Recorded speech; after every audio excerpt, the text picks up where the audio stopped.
성부와 성자와 성령의 이름으로 아멘.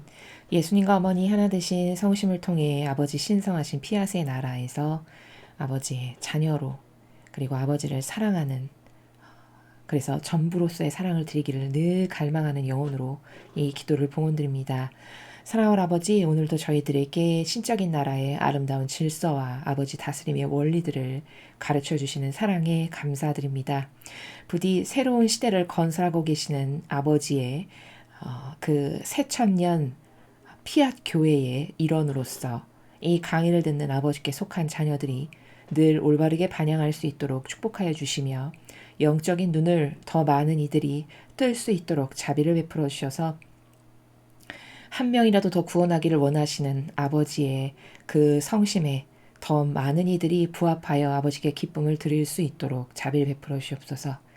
아버지, 저희 사명을 통하여 말씀하시옵소서. 늘 아버지 뜻만을 행하기를 열정으로 갈망하오니 저희 사명을 축복하시어 아버지께서 이 사명에 계획하신 모든 위대하시고 원대하신 뜻을 다 이루시옵기를 갈망으로 청원드립니다. 이 모든 기도 우리 주 예수 그리스도의 이름으로 기도드리나이다. 아멘. 성부와 성자와 성령의 이름으로 아멘. 안녕하십니까? 하나님의 뜻성계 피아스녀입니다. 오늘 성모님의 축일에 하느님 아버지께서 주신 진리의 말씀 여러분들과 함께 학습해 보도록 하겠습니다. 2023년 5월 5일 거룩한 사랑의 피난처이신 성모님 축일 26주년 기념일입니다. 저 모리는 또다시 하느님 아버지의 성심이라고 알게 된 큰 불꽃을 봅니다. 하느님 아버지께서 말씀하십니다. 자녀들아, 향수를 불러일으키는 것들, 곧 너희에게 익숙한 것들에 가까이 머물러라.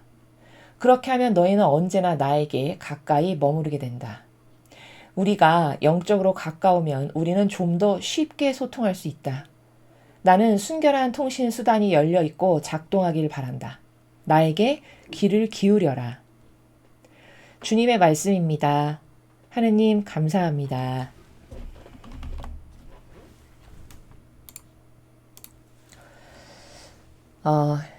굉장히 오랜만에 또 아버지께서 말씀을 주셨는데요.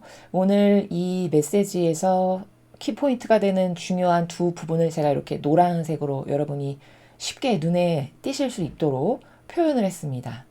하나는 첫 줄에 아버지께서 말씀하신 그 단어 중에 향수라는 그 단어. 요 향수, 우리는 이거를 향기라고도 이야기할 수 있는데요. 이 도대체 향기가 뭘까? 요 향기라고 말씀하신 행간의 나라. 그 뉘앙스가 뭔지를 알아야 오늘 이 전체 메시지를 여러분이 잘 이해하실 수 있고, 둘째는 이 아래 부분에 보면 밑에서 두 번째 줄에 순결한 통신수단이 열려있고 이렇게 말씀하셨거든요. 아니 그럼 도대체 통신수단인데 통신수단이 순결하다는 게 도대체 무슨 말씀일까?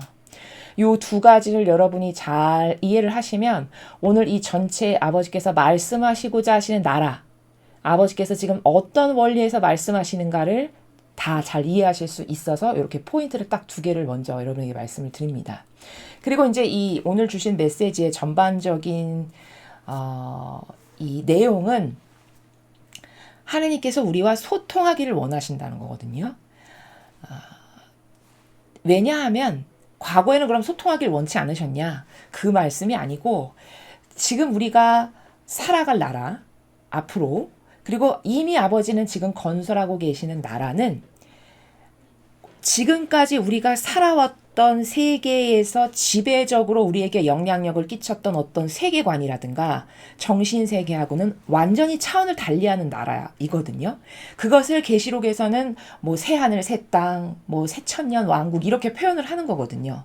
근데 사실 그 새 예루살렘이라고도 하고 뭐 새하늘 새땅이라고도 이야기하는 그 새로운 성화 시대, 즉 피아 시대를 이미 건설하시고 계시거든요. 지금 아버지께서는. 그 건설한다라는 것은 영적으로 본질의 나라에선 이미 건설이 시작됐고 이제 그것이 우리 눈에 보이는 형상적으로 진짜 시대가 달라졌어. 이렇게 누구나 인식할 수 있게 되기까지에는 약간의 갭이 필요한 거거든요. 왜냐하면 순서가 신적인 질서와 아버지 다스림의 나라의 순서가 먼저 본질에서 이루어지고 그 다음에 그 본질의 반영, 투영인 지상에서의 누구나 봐도 확인할 수 있는 건 더 나중에 이루어지는 거기 때문에 아직 지상에서 진리를 모르고 하느님을 잘 모르는 사람이 봤을 때는 뭐야, 내가 보기엔 하나도 달라진 게 없고 오히려 악으로 더 날뛰는데, 이렇게 인식할 수밖에 없는 이 차이가 있다라는 걸 제가 과거에도 말씀을 드렸죠. 그러나 이미 시작이 됐어요. 메시지에서도 말씀하셨고, 언제 말씀하셨냐? 나는 다 선택이 끝났다.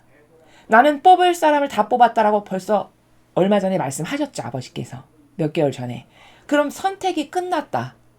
이제 너희들의 받아들임, 너희가 어떤 선택을 하느냐만 남았다. 이렇게 말씀하셨거든요. 이런 나라, 또 계시록에서 지금 이 정도의 시대에 왔구나라고 우리가 인정할 수밖에 없는 여러 가지 백데이터를 통해서 내가 지금 아버지가 이렇게 다스리고 계시는데 지금 요쯤에 왔구나라는 걸 영적인 걸 조금만 아는 사람은, 진리를 똑바로 배운 사람이면 다 알 수 있거든요. 그래서 새 시대가 이미 본질의 나라에선 이미 시작됐고 그것을 지금 구현해 나가고 건설해 나가시는 시작이 이미 선언이 됐다라는 걸 제가 말씀을 드리는 겁니다.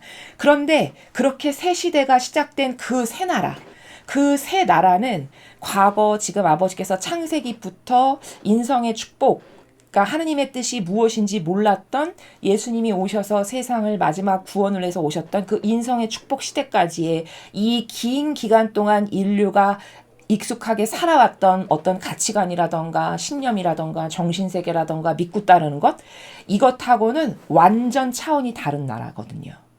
그러니까 이렇게 이해하시면 편하죠. 조선시대 양반과 어떤 그 계급 차이를 둬가지고 양반이 있고 뭐 상민이 있는 이런 시대를 우리나라가 지나왔던 게 역사적으로 진짜 있었죠. 그쵸? 근데 그 시대와 자유민주주의의 공화국이라는 것은 완전히 갭이 다른 거거든요. 그럼 신분 질서 속에서 살았던 사람이 기존에 가지고 있던 가치관이나 신념이나 어떤 질서 체계, 이게 맞아, 옳아 라고 생각했던 것과 자유민주주의의 공화국을 살아가는 사람이 이게 옳고 이게 공평한 거고 이게 정의로운 거라고 생각하는 이 가치관은 완전히 갭이 크게 차이 나겠죠.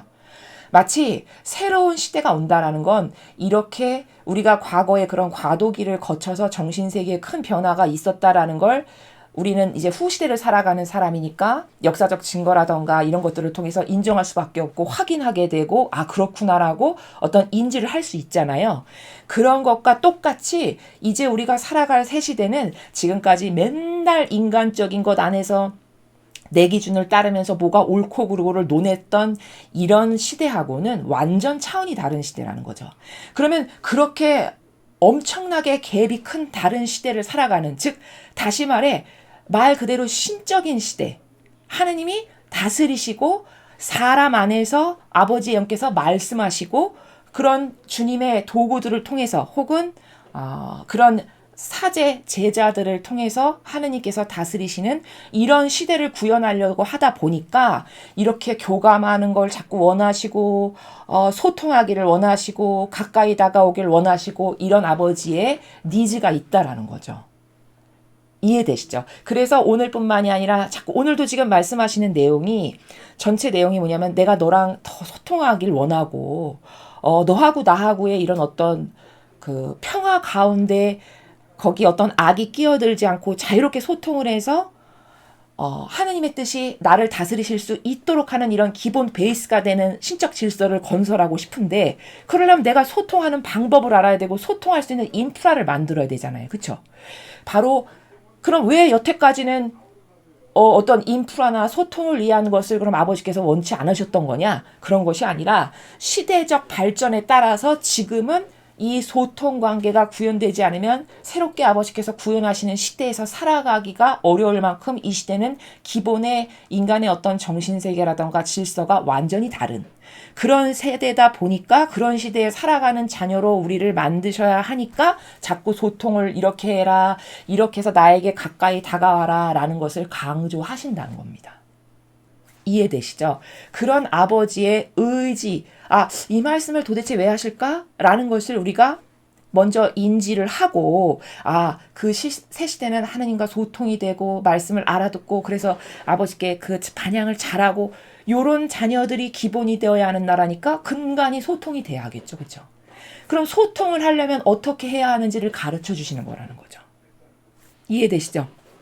그래서 오늘도 그런 하나님과의 내가 아주 밀접한 관계로서 잘 알아듣고 소통하고 그래서 올바르게 반영하고 그럼 또 나에게 뭘 주시고 하는 이런 상호 교환을 잘 하려면 오늘 주시는 메시지를 여러분이 굉장히 주의 깊게 잘 들으시고 들은 걸로 끝나는 게 아니라 그 메커니즘을 내 정신세계 안에 자꾸 구현하려는 노력이 동반되고 뒷받침이 될 때 그럴 때 시너지가 일어나면서 영혼이 성장하게 되고 정신세계가 커지게 된다는 겁니다.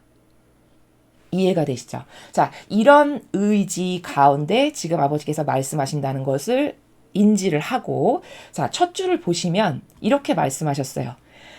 자녀들아, 향수를 불러일으키는 것들, 곧 너희에게 익숙한 것들에 가까이 머물러라.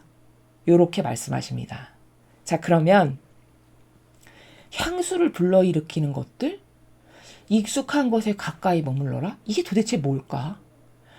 이게 사고방식이 인간적이면요. 이 첫 번째 줄을 이렇게 이해할 수 있어요. 아, 향수를 불러일으키는 것들, 내가 좋아하는 거, 익숙한 거라고까지 말씀하셨으니까 나는 예를 들면 낚시를 좋아하는데 난 시골집 이런 걸 좋아하는데 그렇게 내가 나에게 아주 익숙하고 친숙하고 내가 그렇게 좋아라 하는 것에 그걸 거기에 가까이 머물르라는 뜻인가 보다. 이렇게 이해하면 잘못된 이해라는 겁니다. 아버지는 말씀하시는 나라의 근간이 뭐냐? 다 본질에서 말씀하세요. 본질에서 말씀하신다는 건 또 무슨 뜻이냐?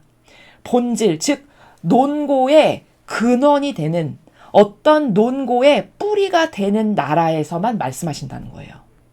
영적이고 신적인 것이라는 건 그러하다는 거예요. 그래서 예를 들면 성경에 네 눈이 죄를 짓거든 너 눈을 뽑아버려라 이렇게 말씀하시죠. 그걸 만약에 유물론적으로 두는다. 그럼 진짜 이 눈을 산채로 뽑아버리라는 말로 이해하는 이런 수준이 되겠죠. 그렇죠? 그러나 그 말씀은 네 눈이 죄를 짓거든 넌 눈을 뽑아버리고 네 팔이 죄를 짓거든 뭐 팔을 잘라버리고 이 나라는 본질에서 말씀하시는 거기 때문에 산채로 눈을 뽑아버리거나 팔을 잘라버리라는 말이 아니잖아요. 그렇죠? 그 죄를 짓는 너의 육적인 것에 관심을 꺼라. 그 육적 경향을 바꿔라. 이런 말씀이시거든요. 마치 그런 것처럼 지금 향수를 불러일으키는 것들 너에게 익숙한 것에 가까이 머물러라도 그런 본질의 나라에서 이해해야 올바르게 이해한다는 겁니다. 자, 그러면 여기서 향수가 뭘까? 우리가 흔히 향기라고도 이건 표현할 수 있는데 여러분이 가장 이해하시기 쉬운 향기라고 표현을 하면 예를 들면 성모님의 향기를 한번 이렇게 추상해 보세요. 어떤 마음의 심상이 확 떠오르는 게 있으시죠. 사람마다 다르겠지만 성모님 하면 내가 성모님을 대했을 때 나에게 어떤 특별한 체험을 주셨다거나 특별한 마음의 평화를 주셨다거나 성모님을 통해서 내가 무슨 은총을 받았다거나 해서 사람마다 각각 성모님 하면 그 성모님으로부터 느끼는 향기가 있거든요. 고유한. 바로 그런 거예요. 여기서 향수라고 말씀하시는 것은. 그러니까 이 향수는 영적인 이 단어의 근원이 되는 본질에서 설명을 하면 순수함의 지속적인 걸 향기라고 해요. 그러니까 우리가 지속적인 게 없다. 그럼 향기라고 부르지 않아요. 예를 들어 성모님으로부터 내가 성모님만 딱 추상하면 마음이 평안하고 아주 안온하고 거기서 안식을 누리고 내가 너무 그 사랑스러운 성모님이 좋고 하는 어떤 기타 등등의 다양한 나라 있죠. 그럼 그 기타 등등의 다양한 나라가 성모님으로부터 내가 느끼는 향기인데 성모님의 그 향기는 늘 지속적이잖아요. 나에게. 그쵸? 그러니까 어떤 순수함의 지속적인 것을 향수 즉 향기라고 한다는 겁니다. 그래서 성모님의 아름다움에서 느낄 수 있는 것, 예를 들면 완덕의 어머니, 그럼 아버지 뜻에서 단 한 번도 벗어난 적 없는 어머니의 그 완벽하신 아름다운 자발적인 순종의 극치인 완덕. 그게 바로 지속적이기 때문에 향기라고 부를 수 있는 거고 게다가 지속적인 것도 모자라서 순수함의 지속적이라고 지금 제가 설명을 했어요. 그럼 도대체 지속적인 건 알겠는데 순수함의 지속적이라는 거는 도대체 뭔가? 자, 그것은 이런 거예요. 제가 여기 이렇게 설명을 했는데요. 자, 순수하다는 거는 이물질이 없는 거예요. 그렇죠. 그래서 왜 우리가 금의 뭐 순도 99점 몇몇몇 퍼센트 그러면 거의 이물질이 안 들었다는 거죠. 그럼 그렇게 이물질이 없을수록 이 세상 것도 값을 크게 쳐주죠. 그런 것처럼 순수하다는 것은 이물질이 들어있지 않은 상태를 순수하다고 해요. 영적으로. 그럼 다시 말해 순수하다는 건 뭐냐? 이물질이 안 들었다는 건 뭐냐? 자기를 위한 것이 없을 때 순수하다고 하는 겁니다. 자, 예를 들어 내가 누군가를 좋아해, 사랑해. 근데 사람은 사랑을 해도 자기께 누룩으로 조금씩 들어가거든요. 그러니까 자기께 누룩으로 조금 들어가 있다 안 들어가 있다라는 것도 체크가 가능한데 예를 들어 예수님의 사랑과 성모님의 사랑을 보면은 우리를 위해서 목숨을 내놓고 돌아가시기까지 했죠. 그게 바로 순수한 거예요. 왜? 자기를 위한 게 요만큼도 없었으니까. 이걸 순수하다고 하는 거예요. 그래서 자기를 위한 게 있는가 없는가를 보면 저 사람 순수하다 순수하지 않다 이렇게 말할 수 있는 게 영적으로 순수하다라고 하는 나라의 근원이에요. 이해되시죠? 그러니까 인간의 사랑은 예수님처럼 완전히 온전히 저 영혼만을 위해서 내가 목숨까지도 다 내어놓을 만큼 올인으로 다 내준다. 이게 순수한 거거든요. 그럼 인간 세상사에서 사랑을 보세요. 그 두 사람과의 사이의 관계성에 미묘한 어떤 줄다리기나 신경전이나 뭐가 섭섭해, 뭐가 어쩌네 이런 말이 있다. 그럼 이건 순수하지가 않은 거죠. 다 체크가 되는 거죠. 그렇죠? 그래서 향수라는 것은, 향기라는 것은 이런 자기가 완전히 배제된 것이 지속적일 때 저 사람에게선 남다른 특별한 향기가 있어. 이렇게 이야기를 하는데 그 대표적인 분이 성모님이시라는 거예요. 그 대표적인 분이 예수님이시고. 그럼 여기 딱 새겨지는 거 있죠. 여러분의 마음 안에. 향기라는 건 순수함이 지속될 때 향기라고 하는데 그 예수님과 성모님의 향기를 보니까 정말 순수하구나. 왜? 자기를 위한 게 하나도 없으니까 순수한 겁니다. 이해되시죠? 또 순수하다는 거는 이렇게도 정의할 수 있어요. 온유의 연속성. 자, 지속적이고 연속적이지 않은 건 향기라고 하잖아요. 일시적인 거니까, 그렇죠?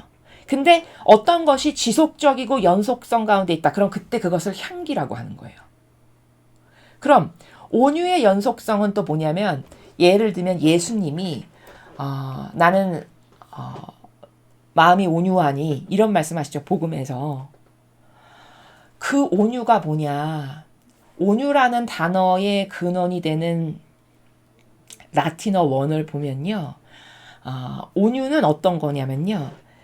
말이 언제든지 출발 가능한 대기 상태로 준비되어 있는 상태가 온유라고 하는 단어가 가지고 있는 근원적 의미예요. 그러면 온유라는 건 뭐냐면 주인이 당장 지금 내가 말을 써야 되겠어. 그래서 이래 하면 바로 출발하는 그 대기 상태로 항상 준비되어 있는 것. 이게 온유라는 단어가 가지고 있는 본질적 의미예요. 그래서 예수님께서 나는 마음이 온유하고 겸손하니.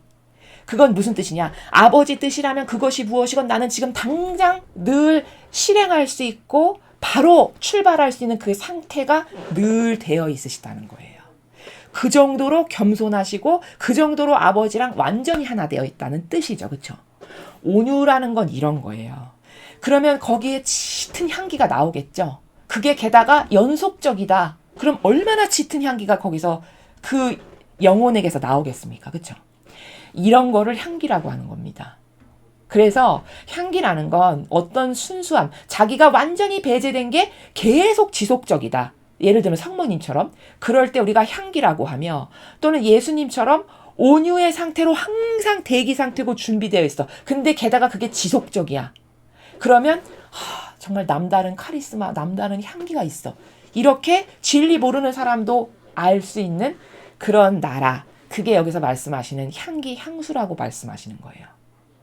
이 정도면 이제 어떤 건지 감이 오시죠.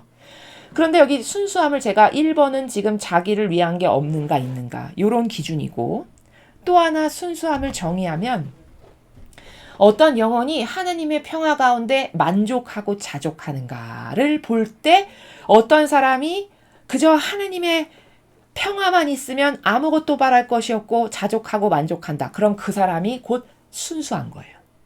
왜? 여기 어떤 자기를 위한 이타적인 것이, 자기를 위한 어떤 이기적인 것이 하나도 없죠. 그냥 하느님 한 분으로 만족하는 거죠. 그런 게 순수하다라고 보는 겁니다. 이해되시죠? 영적으로 순수하다는 게 뭔지 정의를 해서 제가 여러분에게 이렇게, 물론 이 두 가지가 다는 아니지만 기본적으로 이 두 가지 정도는 순수가 뭔지를 알려면 이 두 가지 정도는 아셔야 될 것 같아서 여기 이렇게 표기를 한 겁니다.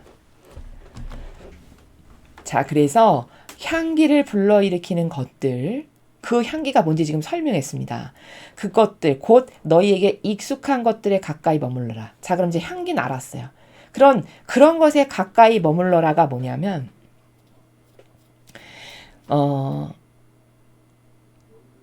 이런 거죠. 내가 이 하느님과 신앙생활을 하다 보면은 어떤 아버지를 가장 가깝게 만났던 순간들이 사람마다 있어요. 예를 들면 어떤 특별한 체험을 했다든가, 혹은 어떤 뭐 기도 응답을 받았다든가, 내가 특별히 마음의 평화가 너무 깊게 내재적으로 오래 지속됐다라든가, 이런 뭐 기타 등등, 이건 다 다양하겠죠? 그렇게 내가 하느님을 가장 가깝게 만났던 순간들이 신앙생활을 하다 보면 사람마다 있거든요. 바로 그런 것을 두고 지금 아버지께서 너가 그렇게 나를 가깝게 만났던 순간들에 가까이 머물러라 라고 말씀하시는 겁니다. 또는 그렇게 특별히 성모님이나 예수님의 어떤 향기가 뭔지 이제 아시죠? 향기를 내가 아주 짙게 느꼈던 장소라든가, 그렇게 성모님과 예수님의 그 짙은 향기를 가졌던 마음의 어떤 나라 있잖아요. 그 순간들. 내가 이런 나라의 마음이었는데 그때 특별히 아주 평화로웠고, 그때 특별히 하느님께 많은 기쁨을, 사랑을 드리고 싶었고, 뭐 이런 기타 등등. 요런 것들, 요게 여기서 익숙한 것들이라고 표현하시는 행간의 나라예요. 자, 그런 익숙한 것들, 나와 네가 특별히 교감을 하고 가깝게 느꼈던 다양한 나라들, 그런 것에 네가 가까이 머물러라. 요렇게 말씀하시는 게 첫 번째 문장의 나라입니다. 이해되시죠? 그렇게 하면 너희는 언제나 나에게 가까이 머무르게 된다. 자, 먼저 여기서 네가 그렇게 나하고 특별히 교감을 나눴고 어떤 마음의 평화를 누렸고 혹은 뭐 응답을 받았거나 이런 기타 등등의 가까이 머물러라라고 말씀하시는 이유는 왜냐? 나를 만나고 싶으셔서라는 거예요. 나를 만나 주시려고 하신다는 겁니다. 그럼 제가 서두에 왜 이렇게 자꾸 만나기를 원하시고 가까이 있기를 원하시는가는 지금 시대가 이런 시대고, 우리가 새로운 시대는 어떤 시대다. 그래서 과거하고는 완전히 다른 시대니까 하나님과 만나고 소통하는 게 기본이 되는 인프라가 구축돼야 되는 시대니까 자꾸 이런 거에 강조를 하시고 반복해서 말씀하시는 거다. 제가 이렇게 말씀드렸죠. 그런 이유로 가까이 머무르렴. 이렇게 말씀하시는 겁니다. 만나 주시려고. 이해되셨죠? 그렇게 하면 너희는 언제나 나에게 가까이 머무르게 된다. 그러니까 이런 거죠. 내가 너무 목이 말랐는데 어디 장소에 가니까 아주 맛있는 물을 달게 마셨어. 그러면 또 다시 목이 마를 때 내가 어디 가니까 그 아주 맛있는 물을 달게 먹었던 그 기억이 있으면 그 자리로 또 찾아가겠죠. 보통의 사람이라면, 그쵸? 그러면 한 번 찾아갔는데 두 번 찾아가니까 또 물이 있고 또 세 번 찾아가니까 있고, 그러면 이제 그게 나에게 어떤 익숙한 경향이 되죠. 물만 먹고 싶으면 거기 가게 되는. 요렇게 하느님과도 그런 어떤 익숙한 경향의 길이 열려야 된다는 거예요. 내가 물만 찾기만 하면 그때 어디 갔었는데 너무 맛있었는데 또 가볼까 하는데 또 있고 또 있고 또 있어. 그러면 아예 자동 반사로 내가 그것이 갈급하면 거기를 가듯이 처음에는 영적인 이런 통로나 소통이 열리는 게 어렵지만 지금 가르쳐 주신 향기의 나라를 여러분이 자꾸 반복적으로 추상과 직관으로 하게 되면 처음 물 먹었을 때는 그게 어렴풋하게 기억이 났는데 2번 가고 3번 가고 4번 가면 그게 이제 익숙한 경향과 새로운 길이 돼서 내가 갈급한 그것만 있으면 거기 가게 되는 어떤 나의 새로운 경향이 되죠. 마치 그런 것처럼 네가 그렇게 나를 만났고 친교했고 교감했고 나하고 소통했고 네가 나에게 어떤 기쁨을 줘서 내가 너에게부터 위로받았고 이런 그 통로를 1번 하고 2번 하고 3번 하고 10번 한다. 그러면 이제 그게 익숙해져서 나의 새로운 경향이 돼요. 아버지는 지금 그걸 요청하시는 거예요. 그래서 너가 그렇게 자꾸 너에게 독특한 향기로 내가 너를 만나고 했던데 머무르지? 그러면 언제나 나에게 네가 가까이 머무르게 된다. 왜? 계속 거기를 찾을 테니까. 그럼 나의 새로운 신적인 그게 경향이 돼서 새겨지겠죠. 좀 그렇게 하렴. 내가 너하고 소통하고 싶고 너를 만나기를 원하니. 이런 말씀이십니다. 우리가 영적으로 가까우면 우린 좀 더 쉽게 소통할 수 있다. 너무 당연한 거죠. 그렇죠? 그러니까 이런 것을 아셔야 돼요. 우리가 하느님의 자녀죠. 아버지 자식이었단 말이죠. 지금 우리 처지가 한없이 비참해서 아담과 하와의 원죄로부터 그 이후도 너무나도 하느님께 똑바로 반영한 것이 없고 마귀 영향력만 계속 받다 보니까 지금 창조 때부터 6,000년이 지났는데 이제는 내 부모하고 소통하는 방법을 완전히 잃어버린 거예요. 원래는 소통하고 살았는데 아담과 하와 보면 창세기 때 너 어디 있느냐? 그러니까 다 알아듣고 저 여기 있습니다. 이렇게 이야기하잖아요. 그럼 그 말은 뭐예요? 소통이 자유자재로 잘 됐다는 말이죠. 그러니까 처음에는 그렇게 다 만드셨고 그게 너무 당연한 건데 부모 자식 간에 소통되는 게 당연한 거 아니겠습니까? 그렇죠. 근데 이제는 죄악으로 찌들고 쩌들 대로 쩌들다 보니까 소통하는 방법이 아예 없어진 거죠. 마치 왜 동물도 어떤 다리 안 쓰면 퇴화돼서 다리 없어지죠. 그것과 똑같은 상태죠. 지금 우리 처지가. 그러니까 마치 걸음마 아장아장 배우는 아기에게 소통하는 법 가르치듯이 지금 우리에게 그렇게 하고 계신 거거든요. 아버지의 처지가. 그러면 이렇게 가르쳐 주실 때 단순하게 그리고 아주 순수하게 이 말씀을 그대로 믿고 그대로 시키는 대로 순종으로 따라하는 그런 자세가 필요해요. 영적 걸음마 단계에서는. 그러면 그 단순성과 순수성 때문에 자꾸 발전을 하게 되는 거거든요. 지금 그런 상태인데 그렇게 원래는 소통이 되고 아버지와 교감이 당연히 되는 거고 그래서 알아듣고 반영하면 또 주시고 또 알아듣고 반영하고 이런 상호교환이 자유자재로 잘 됐던 우리였는데 지금 처지가 이렇게 돼서 다 영적으로 다 막힌 거거든요. 영혼이. 그런 나라가 있는지도 모르고 다 마귀로 다 도배질해서 사고방식 자체가 다 인간적이고 다 나를 위한 거, 피상적인 거, 막연한 거, 근시안적인 거 다 이런 것이잖아요. 그러니까 어떻게 소통을 할 수 있겠어요? 하느님 아버지와. 그러니까 그거 다 지금 뚫어주시고 열어주시고 방법 가르쳐주시면서 내가 이렇게 소통하고 싶으니까 얘야 가까이 와라. 그러려면 너가 향기를 느꼈던데 자꾸 가야 되고 그래야 내가 너를 만날 수 있고 이렇게 가르쳐주시는 겁니다. 이해되시죠? 그래서 영적으로 너하고 내가 가깝지 않니? 그러면 좀 더 쉽게 소통할 수 있다. 이런 말씀은 예를 들어 목이 말라서 물을 먹어야 되겠어. 그러면 최소 지금 아버지께서 여기서 주전자를 이렇게 하고 계시면 내가 여기 가서 입을 대야 이 주전자 밑에 가서 입을 대야 떨어지는 물을 마실 수 있잖아요. 최소 그쵸? 그런 걸 가르쳐 주시는 거예요.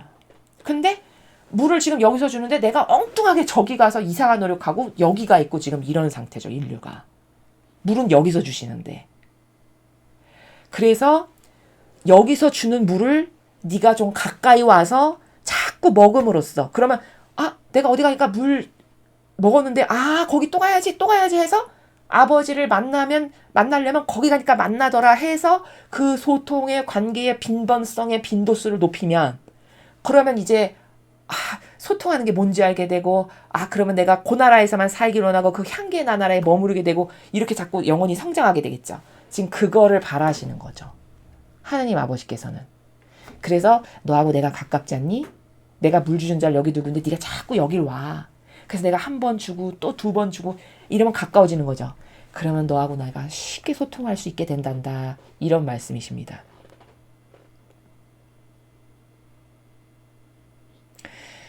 나는 순결한 통신 수단이 열려 있고 작동하길 바란다. 자, 여기서 순결한 통신 수단이 도대체 뭘까요?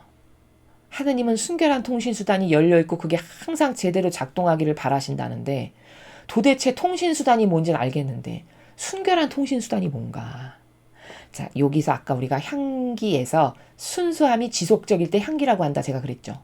그럼 여기서 순수함이 뭔지 배우셨으니까 눈치가 빠른 분들은 순수함이나 순결함이나 비슷한 나라잖아요. 뭔지를 좀 아실 수 있죠. 자, 순결하다는 거는 순수함과 비슷한 건데 이물질이 없는 상태라고 제가 아까 말씀드렸죠. 순결한 것도 마찬가지예요. 어떤 이물질이나 누룩이 없는 상태. 그런 통신수단을 열어놓으셨다는 거예요. 그러면 내가 이 하느님이 통신수단을 이렇게 열어놓으셨으니까 내가 내 자유의지가 반향만 똑바로 하면 통신을 자유자재로 할 수 있겠네요. 그렇죠? 그럼 하느님이 통신수단을 열려놓으셨는데 그 통신수단의 특징이 순결한 통신수단이니까 나도 마치 라디오 잘 들으려면 주파수를 맞춰야 되잖아요. 예를 들어서 일본에서 무슨 방송을 해. 그럼 그 일본에서 방송하는 라디오 주파수가 뭔지를 알고 내가 그 주파수를 맞춰야 그 신호를 받아서 내가 라디오를 들을 수 있죠. 마찬가지입니다. 지금 통신수단을 그래서 말씀하신 거예요. 이 단어의 나라가. 내가 열어놓은 통신수단이 순결한 통신수단이거든. 그럼 너도 어떻게 해야지 나랑 소통이 잘 될까? 너도 순결하게 나에게 다가와야 소통이 잘 된다는 거예요. 그럼 도대체 순결하게 하나님께 다가간다는 게 뭘까? 일단 첫째, 하나님을 막 어렵게 생각하거나 어떤 나의 잘못된 피상과 망상으로 곡해하거나 오해하는 게 없이 그냥 순수하게 하나님을 사랑해서 어떤 내가 이득을 바라기 위해서나 어떤 욕망을 채우기 위해서나 내가 이런 거 주세요 저런 거 주세요가 없이 순수한 사랑으로 다가갈 때 그게 순결한 통신수단으로 내가 주파수를 딱 맞추는 순간이에요. 이해되시죠? 그럼 소통이 당연히 잘 될 수밖에 없어요. 라디오 주파수 맞는 거랑 똑같은 원리라고 제가 말씀드렸죠. 자, 또 순결한 통신수단을 열어놓으셨는데 그럼 내가 거기 다가가서 소통을 잘하려면 두 번째, 내가 내 뜻이 없을 때 소통이 잘 될 수밖에 없어요. 그게 순결한 거예요. 내 뜻은 다 이물질이죠. 그쵸? 인간의 뜻은 아무리 거룩한 일에서도 사욕과 욕망을 배제하지 못해요. 다 누룩이 조금씩 있어요. 이걸 두고 예수님은 성경에서 바리사이의 누룩을 조심해라 이렇게 말씀하신 거거든요. 그게 뭐냐? 겉으로 봤을 때 거룩하고 있어 보여. 근데 그 거룩하고 있어 보이는 이면에 보니까 마음 안에는 누룩과 이물질로 가득하다는 거죠. 어떤 누룩? 존경받고 싶은. 저 사람 저런 사람이야 라고 칭송받고 칭찬받고 존경받고 어떤 이런 거. 그게 다 누룩이죠. 그걸 말 안 한다고 모르실까요? 다 아시죠. 그리고 하느님의 일꾼처럼 보여지지만 사실은 거기서 나의 이득을 취하는 이 역겨운 누룩. 그래서 바리사의 누룩을 조심해라 이렇게 말씀하신 거거든요. 그게 거룩한 주님의 일을 수행한다라고 하는 가운데서도 그런 일이 벌어진다는 거잖아요. 그렇죠? 바로 그런 자기를 위한 자기의 뜻이 없는 상태. 그게 순결한 거죠. 그럼 내가 그런 마음과 정신으로 하느님께 다가갈 때 당연히 소통이 잘 될 수밖에요. 아버지의 통신수단이 순결한 통신수단이니까요. 이해되시죠? 그 다음 또 내가 좋아지기 위해서 하느님을 찾는 게 없는 이런 게 다 순결한 거예요. 이거 제가 지금 다 설명한 것들이죠. 또 내 마음 안에 아버지의 뜻 생명으로 가득 차 있는 상태. 요런 게 순결한 거예요. 그럼 도대체 아버지의 뜻 생명으로 가득 차 있다는 게 무슨 말이냐? 내가 내 뜻이 없고 배제된 상태에서 하느님의 뜻 안에서 살잖아요. 그러면 다양한 창조 행위가 내 안에서 일어나요. 어떻게 일어나는 거냐? 아버지의 뜻 안에서 내 뜻을 배제시키고 사는 영혼은 자기를 위한 게 없죠. 그쵸? 그러다 보니까 다 아버지를 위한 것이 돼요. 그 영혼이 무엇을 하는 것이 다. 그게 대표적인 예가 예수님과 성모님이세요. 자, 예수님이 행하시는 수많은 것들, 이 지상에 오셔서 행하셨던 것들, 거기 자기 뜻이 요만큼도 없었죠. 그러니까 그리고 아버지의 뜻만을 늘 행하기를 갈망하셨고 실제 그렇게 사셨죠. 그러니까 예수님이 행하시는 모든 것은 다 아버지의 그 신성 가운데 그 예수님의 육 안에서 아버지께서 다 행하시는 게 돼요. 그러니까 무엇을 행하기만 하면 창조행위가 일어나는 거예요. 그러니까 막 병자가 낫고 말씀을 선포하니까 영혼이 그것 때문에 확 달라지고 회개하고 뭐 이런 게 다 창조행위죠. 그렇죠? 그렇듯이 우리도 얼마든지 그걸 구현할 수 있는 건데 내가 내 뜻을 다 버리고 아버지의 뜻 안에서 살죠. 그러면 그 아버지의 뜻 안에서 행하는 다양한 많은 일들이 다 창조행위가 돼요. 신적인 창조. 특히 아버지 뜻 안에서 산다는 것은 그런 다양한 창조행위가 일어나는 건데 뭐 예를 들어 아버지를 사랑하기 때문에 내가 어떤 특별한 희생을 한다. 그러면 그런 것들이 다 창조행위예요. 하느님을 사랑하기 때문에 내가 누구를 위해서 배상과 보석을 한다든가 누구를 위해서 뭐 기도를 한다든가 또 어떤 영혼을 위해서 뭐 단식과 극기를 한다든가 이런 기타 등등 이런 게 아버지 뜻 안에서 살아가는 영혼이 행하는 다양한 창조행위거든요. 그런 영혼이 순결한 영혼이에요. 왜? 자기를 위한 게 없는 상태에서 아버지 뜻만을 행하니까. 그런 영혼하고는 너무너무 소통이 잘 되시겠죠. 그렇죠? 그런 통신수단이 열려 있는데 그 영혼 안에서는 하느님하고의 소통이 너무너무 잘 된다는 거죠. 이해되십니까? 그렇게 순결한 통신수단이 열려 있으니 그 순결한 통신수단이 도대체 뭔지를 깨닫고 나도 주파수를 맞추듯이 그 순결한 마음으로 아버지께 가까이 온통 사랑 때문에 다가갈 때 그럴 때 소통이 잘 된다는 거예요. 그렇게 열려있고 내가 작동하기를 바라니 나에게 가까이 다가와서 귀를 기울여라. 이렇게 지금 말씀하시는 겁니다. 이해가 되셨죠? 그래서 정리를 하면은 여기 아까 향기를 서두에 제가 설명했는데 여기 후미에 빨간색 글씨로 표현했죠. 제가. 향기의 차이는 아버지 뜻 생명을 지녔느냐 안 지녔느냐의 차이다라고 말씀을 드렸어요. 여기 정리를 했어요. 제가. 그 아버지의 뜻 생명이 뭔지를 제가 지금 설명했죠. 방금 전에. 어떤 영혼이 자기 뜻이 다 배제된 상태에서 아버지 뜻 안에서 아버지를 사랑하는 그 순수한 마음으로 모든 걸 행해. 그럼 그 영혼이 하는 다양한 것들이 다 창조의 행위예요. 그럴 때 그 영혼은 아버지 뜻 생명을 지닌 거예요. 그게 어떤 건지를 잘 모르겠으면 예수님과 성모님의 모범을 항상 여러분이 추상해 보세요. 두 분이 행하신 모든 것은 다 아버지의 뜻 창조 행위고 아버지 뜻 생명을 지닌 다양한 행위들을 하신 거예요. 일상생활에서. 그게 왜 가능한가? 자기 뜻이 배제됐으니까. 그럼 자기 뜻이 배제됐으니까 아버지가 원하시는 것만을 하겠죠. 그 영혼들은. 그럼 아버지가 그 영혼 안에서 아버지의 일을 하신단 말이죠. 역사하신단 말이죠. 그럼 그 아버지의 신성께서 다양한 창조 행위를 그 육신의 영혼 안에서 행하시는 요런 상태가 구현된 겁니다. 그래서 어떤 사람은 향기가 아주 짙고 어떤 사람은 향기라는 걸 일절 찾아볼 수 없고 오히려 고약한 썩은 향기만 나는 사람도 있고 그렇죠. 인간적으로 어떤 사람 가득한 사람 보면은 저기서 진짜 썩은 냄새가 난다. 이런 거 영적으로 얼마든지 느낄 수 있거든요. 이렇게 사람은 어떤 나라에서 어떤 정신세계에서 무엇을 추구하면서 목표가 뭐고 지향성이 뭐를 두고 살아가느냐에 따라서 성모님처럼 한없이 아름다운 그윽한 향기를 뿜어내는 그쵸? 그런 영혼이 될 수도 있는 거고요. 온통 인간의 그 역겨운 뜻, 자기 기호, 정서, 경향, 뭐 자기 기준, 자기가 진리도 모르는데 옳다 그렇다 점치는 거 뭐 엄청 많죠. 그렇죠? 그것을 가득히 지니고 있죠. 그럼 고약한 아주 왜 생선 썩을 때 나는 냄새 같은 이런 걸로 진동할 수도 있어요. 인간은요. 그럼 그걸 자유의지가 무엇을 선택하느냐에 따라 이런 삶을 살 수도 있고 이런 삶을 살 수도 있는 거죠. 다 자기 책임이죠. 그렇죠? 누가 강요한 거 아니잖아요. 그렇죠? 도대체 어떤 삶을 살고 싶으냐라는 거죠. 이런 내용을 배울 때 나도 오늘 아버지께서 요렇게 하면 소통이 잘 되니까 네가 나한테 요렇게 다가와가지고 앞으로 나랑 좀 소통을 하고 내가 너를 만나고 싶으니 이런 노력을 해라 라고 방법을 지금 가르쳐 주시는 거거든요.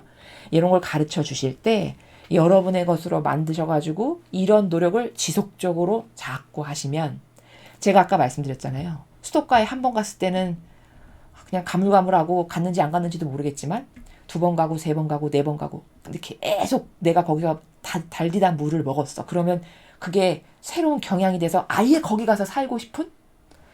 인간적으로 표현하면 예를 들면 요런 나라예요. 그런 루트를 내가 뚫어야 된다는 거죠. 그런 통로를. 이게 영적인 아버지와 소통하는 통로가 원래 있었는데 마치 동물이 이 다리 안 써서 퇴화된 것을 다시 지금 살리는 과정을 지금 하는 거예요. 우리가 영적으로는. 죽은 다리 반복적으로 자꾸 써가지고 이 다리의 신경선이 살아나고 그래서 다시 이 퇴화돼서 안 썼던 다리를 다시 살리는 이런 작업을 지금 하고 있는 겁니다. 영적으로. 이해가 되시죠? 그래서 내가 아버지 뜻 생명을 많이 지니면 지닐수록 더 컥하고 아주 짙은 향기를 뿜어내는 그런 향기로 아버지께 기쁨을 드리는 그런 영혼이 된다는 거. 그리고 그 향기의 나라가 어떤 건지. 예를 들면 성모님과 같은, 예수님과 같은 이런 향기. 그건 어떤 다 지속성에 있는 거다. 근데 그냥 지속적인 게 아니라 순수함이 지속적인 거, 혹은 온유가 연속적인 거, 이런 것들, 이런 걸 향기라고 말한다. 제가 이렇게 설명을 드렸습니다. 그래서 이런 향기는 흉내낼 수 없죠, 여러분.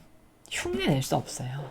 이것은 자기의 내면이 정신세계가 달라져가지고 그 달라진 정신세계가 나의 기저와 근간이 되는 것으로 아예 내재화돼서 자리를 잡을 때, 그럴 때 향기가 나오는 거지, 내가 일시적으로 어떤 인간적 노력을 해서 한두 번 한다고 해서 그게 향기가 되나요? 그렇지 않죠.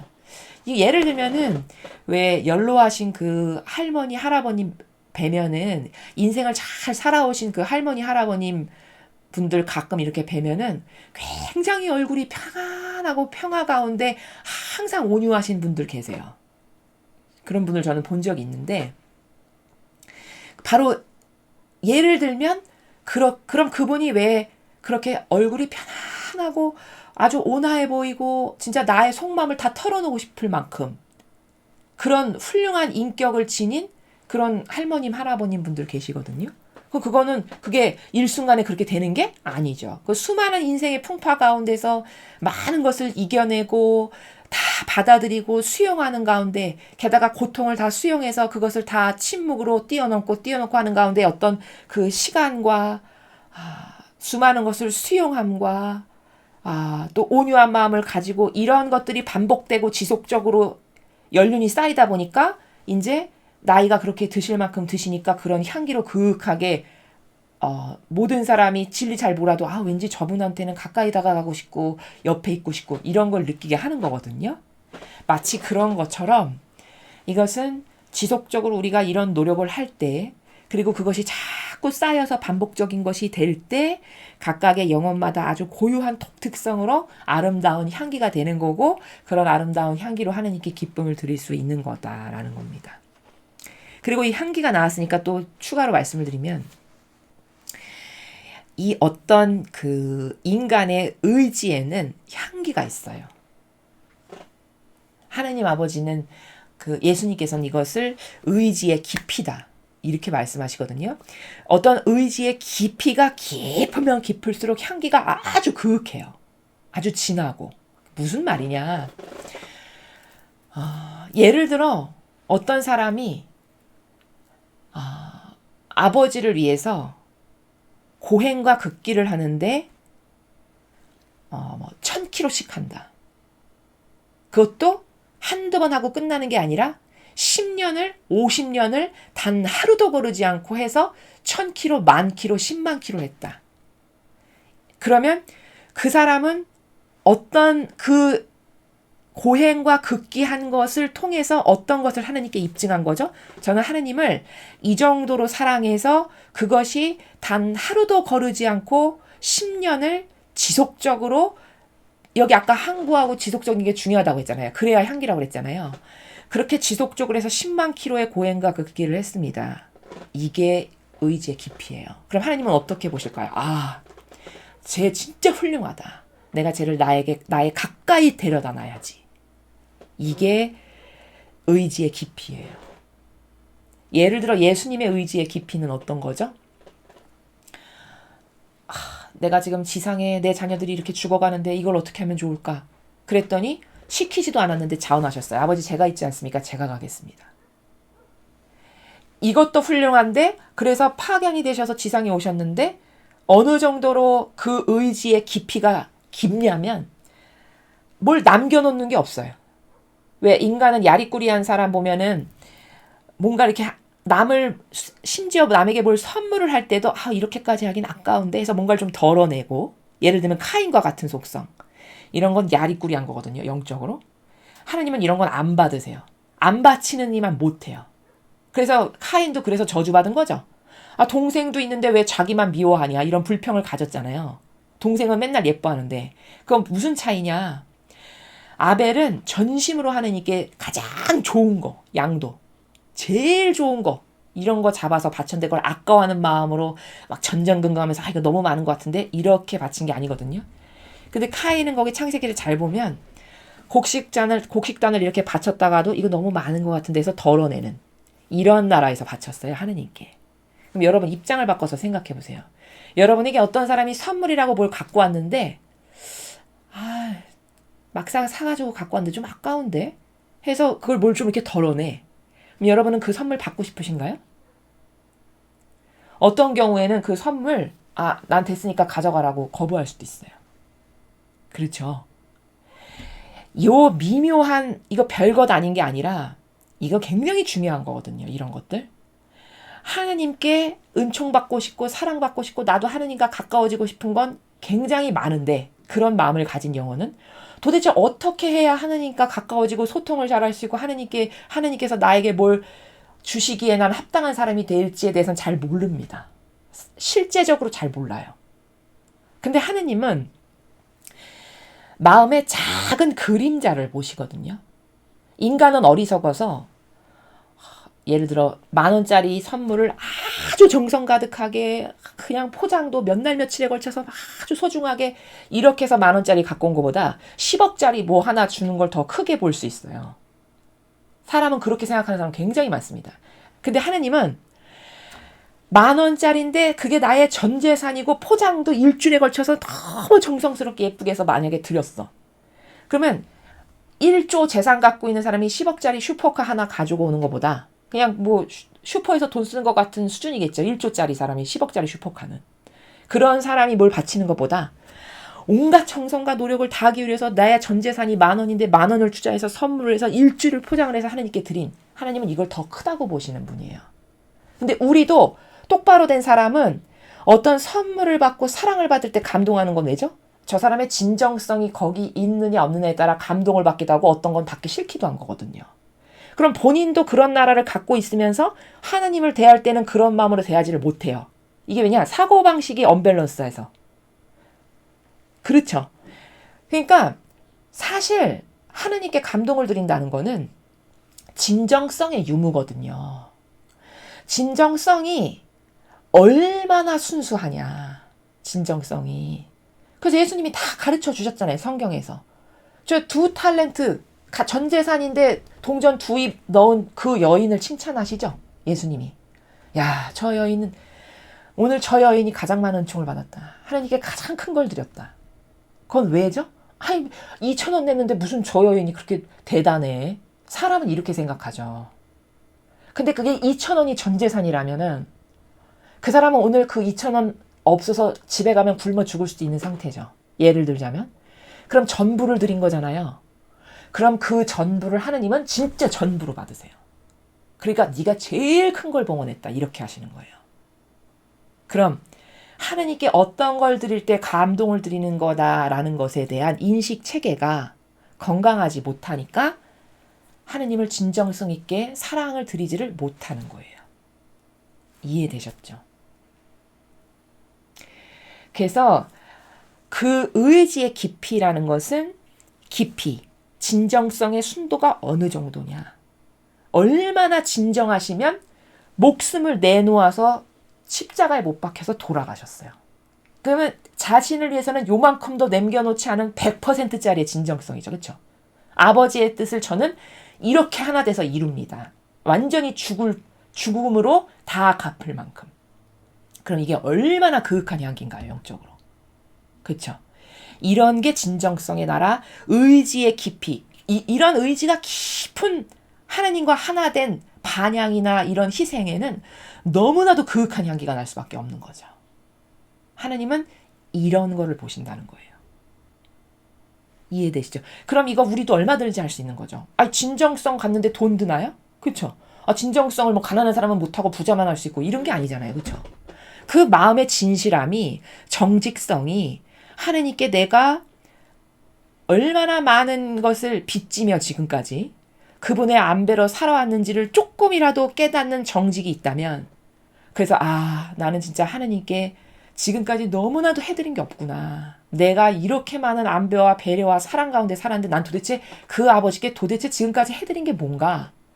이런 정직성이 조금만 있어도 다 진정성은 누구나 다 드릴 수 있는 거거든요. 그렇죠. 단지 이런 걸 가르치고 전하는 교회가 역할을 똑바로 못하다 보니까 수많은 양들이 하느님을 진짜 사랑하는 마음도 있고 그분께 잘해드리고 싶은데 어떻게 하면 잘해드리는 거고 어떻게 하면 사랑을 잘 드리는 건가도 잘 모르는 이런 안타까운 상태가 이 마지막 시대의 영적인 상태다라는 겁니다. 그래서 이렇게 아버지 뜻 안에서 산다는 것은 하느님께 많은 희생으로 고통을, 그 아버지를 사랑하니까 내가 이런 고통쯤이야. 이런 마음으로 그 고통을 사랑해서 열매를, 다양한 아름다운 열매를 드리고 창조 행위를 하는 것.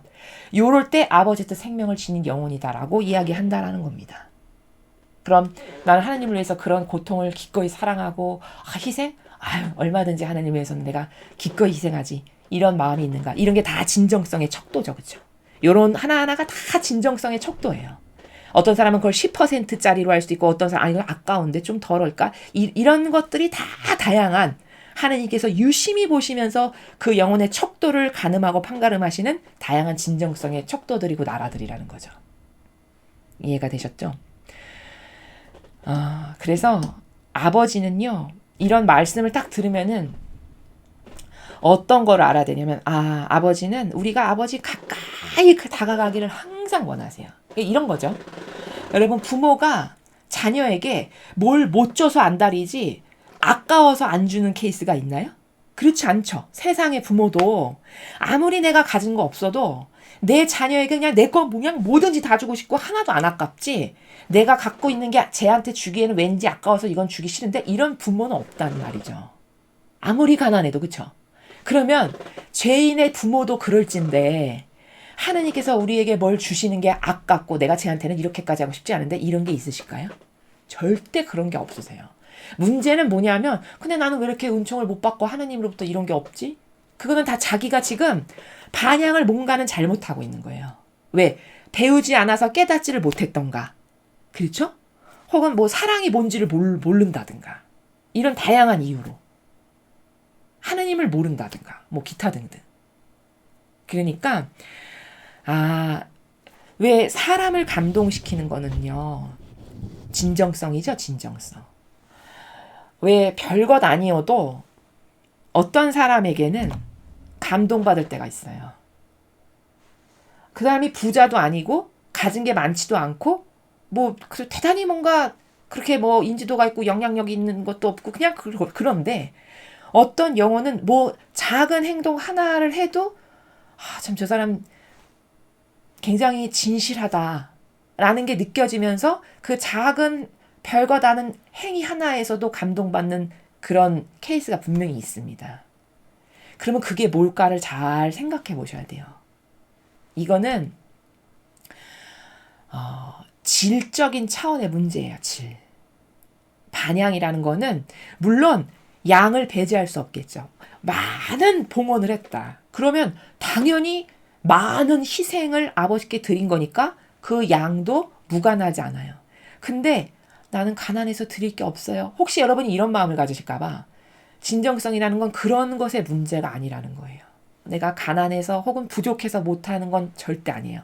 다 아무리 가난하고 아무리 부족해도 진정성은 얼마든지 100%로 드릴 수 있습니다. 그건 자신이 지금 오해 가운데 있어서 그런 거라는 거예요. 내가 가지고 있는 것 중에 가장 좋은 것을 가장 정성스럽고 그리고 정말 기꺼운 마음으로 내 것은 요만큼도 들어가지 않은 상태에서 누군가를 하느님께 그것도 희생으로 뭔가를 드렸다면 그게 하느님은 저게 양질이다라고 보신다는 겁니다. 그래서 그 과부의 두 트랩이 그렇게 칭찬을 받은 거예요. 아시겠죠? 여러분이 하느님께 내가 하느님께 지금까지 어떻게 반향을 했고 나도 진짜 아버지를 사랑하는데 아버지께 잘해드리고 싶은데 그런 진실한 마음이 있으시면 제가 오늘 여러분에게 하느님은 이런 걸 좋아하시고 이런 걸 진실하다라고 보시고 하느님이 가장 좋아하시는 건 진실한 영혼, 정직한 영혼, 진정성 있는 영혼 이런 사람들을 좋아하십니다. 그런 영혼들을 어여뻐라 하세요. 그러니까 여러분이 그런 마음의 어떤 자질이라고 할까요? 속성이라고 할까요? 그런 거를 자꾸 업그레이드를 하셔서 여러분 모두가 저희 강의를 들으시는 아버지께 속한 여러분 모두가 하나님 아버지께 정말 많은 기쁨을 드리고 아버지께서 여러분 덕분에 많은 위로를 받으시는 그래서 내 자녀 중에 저런 애도 있구나.